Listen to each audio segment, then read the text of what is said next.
ஜல்லிக்கட்டு போராட்டத்தின் முடிவில் நிகழ்ந்த வன்முறை குறித்து விசாரித்து வரும் ஓய்வு பெற்ற நீதிபதி ராஜேஸ்வரன் அச்சமின்றி பிரமாண வாக்குமூலம் அளிக்க பாதிக்கப்பட்டவர்கள் முன்வர வேண்டும் என்று வலியுறுத்தினார்.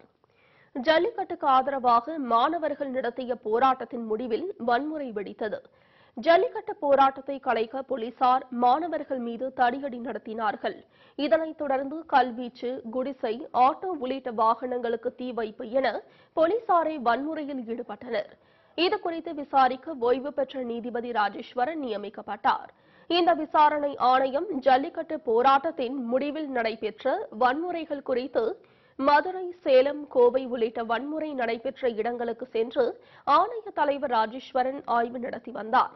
இந்நிலையில் சென்னையில் ஓய்வு பெற்ற நீதிபதி ராஜேஸ்வரன் செய்தியாளர்களிடம் பேசியபோது, வன்முறை நடைபெற்ற இடங்களில் சென்னையிலிருந்து மட்டுமே 128 பிரமாண வாக்குமூலங்கள் வந்துள்ளன என்று கூறினார்.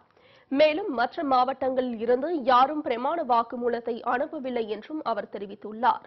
பாதிக்கப்பட்ட வன்முறையை பார்த்த நபர்கள் யாராக இருந்தாலும் மனுவாக கொடுக்காமல் பிரமாண வாக்குமூலங்களாக அளிக்க வேண்டும் என்றும் அப்போதுதான் விசாரிக்க முடியும் என்றும் ராஜேஸ்வரன் தெரிவித்தார். அனைவரும் அச்சமின்றி பிரமாண வாக்குமூலத்தை அளிக்க வேண்டும் என்றும் அவர் கேட்டுக் கொண்டார்.